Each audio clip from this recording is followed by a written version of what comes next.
Is the North Atlantic Treaty Organization, the most powerful military alliance in human history, about to collapse because of a real estate dispute? It sounds like a plot from a dystopian novel, but as we speak, the world is staring down the barrel of a conflict that was unimaginable just 48 hours ago. We are not talking about a trade war. We are not talking about sanctions. We are talking about a potential shooting war between two founding members of NATO, the United States and Denmark. Right now, reports are coming in that Danish troops have been issued orders to shoot first and ask questions later if their territory comes under attack. And who would they be shooting at? The United States military.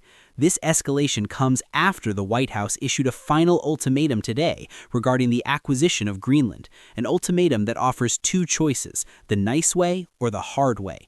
But today, for the first time, the people of Greenland have responded with a unified voice that has stunned Washington. What happens when an immovable object meets an unstoppable force? And why has the Danish Prime Minister warned that a U.S. invasion would end everything, specifically the post-World War II security structure?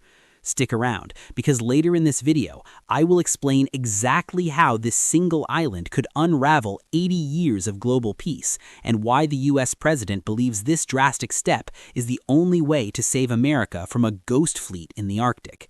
Hello everyone, and welcome to this deep dive analysis. Let's get straight into the breaking news that has shaken geopolitics today, January 10th, 2026. For years, the idea of the United States buying Greenland was treated as a curiosity, perhaps even a joke in some diplomatic circles. That laughter stopped today. In a historic and unprecedented move, all 5 political parties in Greenland's parliament, parties that usually disagree on almost everything, including independence from Denmark, have issued a joint signed statement. Their message to the United States is crystal clear. We don't want to be Americans. We don't want to be Danish. We want to be Greenlanders. This statement is critical. It rejects the very premise of the U.S. offer. They are not negotiating a price. They are asserting their existence. As one MP put it today, no other country can meddle in this. Julius Nielsen, a local fisherman in Nuuk, summed up the mood on the ground perfectly when he told reporters, "We were a colony for so many years. We're not ready to be a colony again."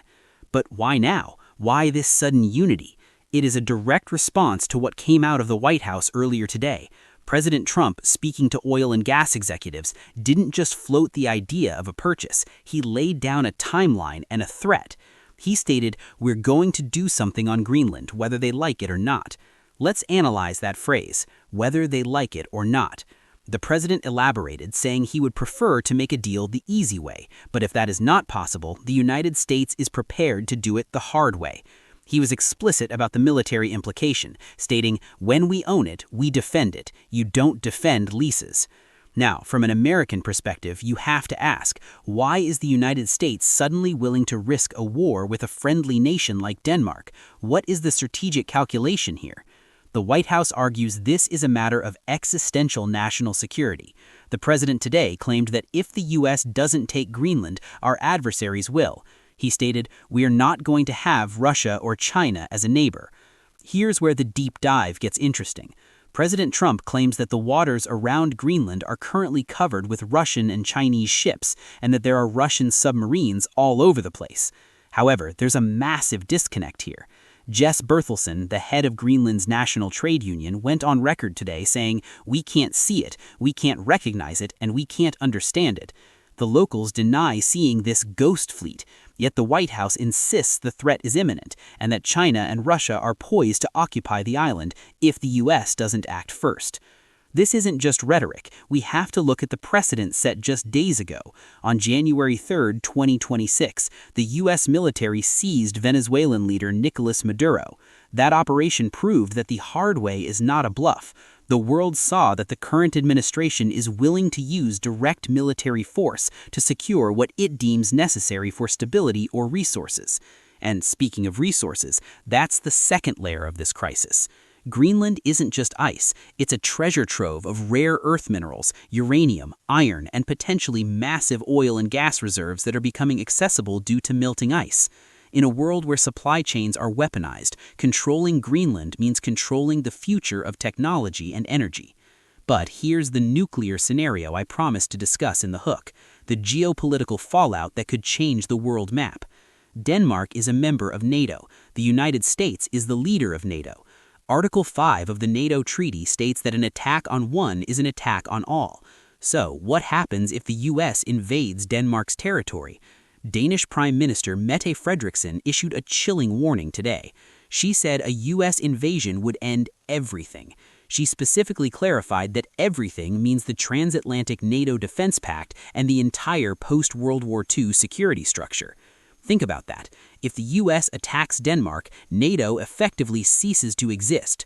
Who does the UK support? Who does France support? The alliance fractures instantly. General Alexis Grinkowitz, the head of NATO forces in Europe, is in an impossible position. He tried to calm the waters today, stating the alliance is far from being in a crisis and that there has been no impact on my work. But that's a diplomatic answer. The reality on the ground is that Danish troops reportedly have orders to defend their sovereignty with lethal force. So, where do we stand tonight?